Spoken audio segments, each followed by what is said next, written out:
Hello friends, welcome to my YouTube channel Toppers World. In this video, I'm going to share with you some of the problems that students face in IELTS reading which compels them to get only 5 band. Why most of the students get 5 band on IELTS reading? This is my topic of discussion today, and this video is going to be very useful for all those students who are going to appear in IELTS exam soon. In exam time, such mistakes are done by the students. They do not done by deliberately, but they are done due to certain carelessness which they face during the exam time. So they are so much absorbed in their exam or in their readings that they totally ignore these aspects which later on can be disastrous to them. So let's see what mistakes are those or what wrongs they do. Most of the students, when they get their exam paper of reading, they are not able to decide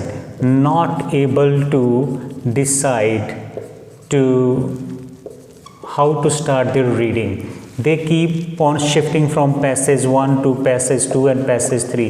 They are not able to decide from which passage they should start their reading. Some of them waste 5 to 6 minutes in this regard, like they try to find out which passage is easier for them. And most of the students think that the passage 1 is the easiest one. In most of the cases, it is true that passage 1 is easier, but exceptions are always there. Sometimes certain students find passage 2 easier than passage 1, or sometimes students try to find out that they would start their reading from that passage, the topic with which they are already familiar with. So in this regard, they waste a lot of time. So what my advice to you, that you should immediately start your reading from passage 1 without watching them or checking them again and again. So too much time wasted in this regard to find out a suitable passage is a sheer wastage of time that is more harmful to you. So do not waste your precious time in this regard. So save your time and decide quickly. Many students have habits of underlining every sentence or word while doing reading. So when they start doing reading, they use their pencil knob and underline all the sentences.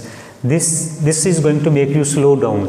If you do this, your speed will be very less, and when you underline everything, then how will you distinguish the main content from the waste content? So never do this. Try to read 5, 6, 7 words in one glance. So this will save your time. Another thing that most of the students do while reading is they lack time management. So they are not able to manage their time. They focus so much time, they spend too much time on one particular section of questions and ignore other sections of the question.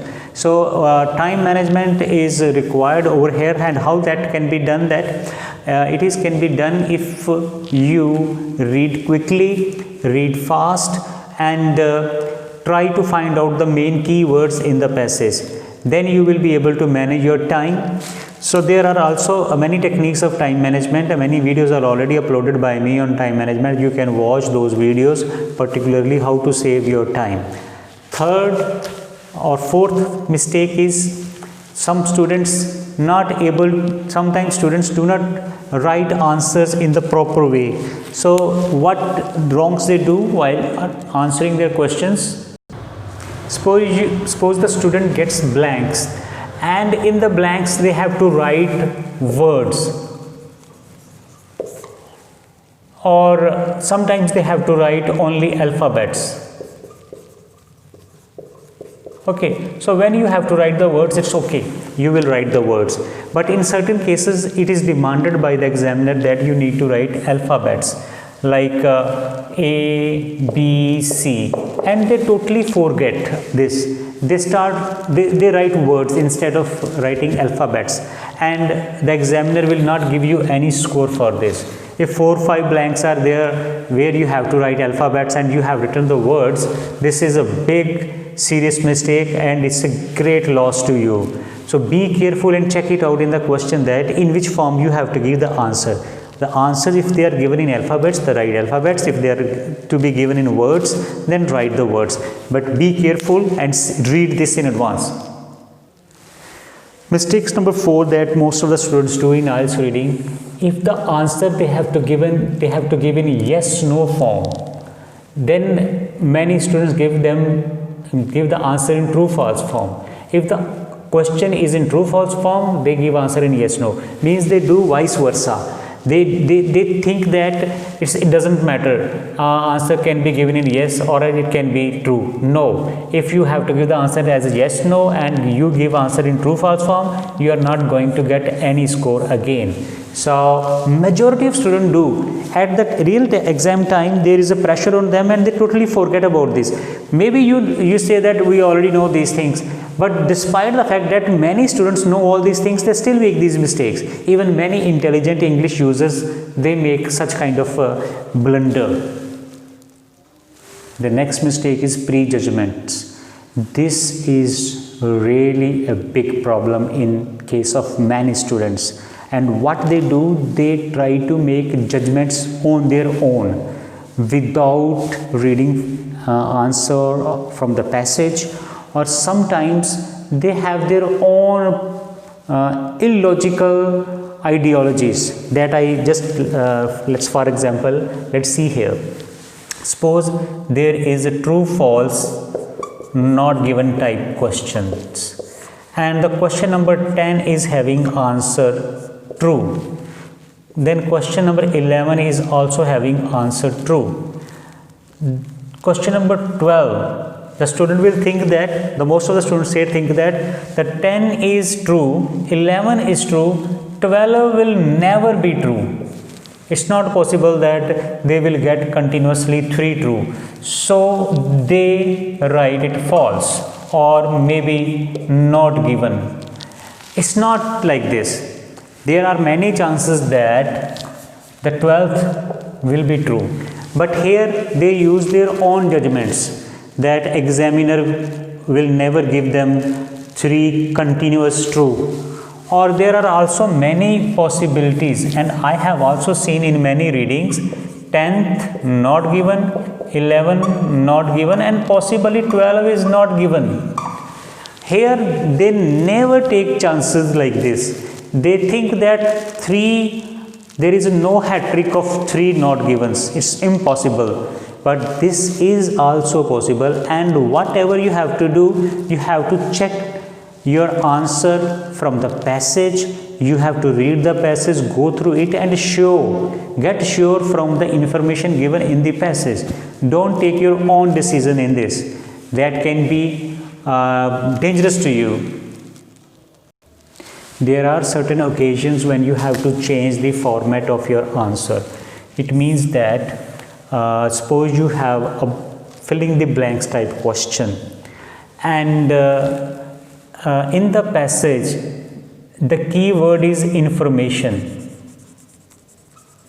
okay, and you think that this word will be the right answer over there.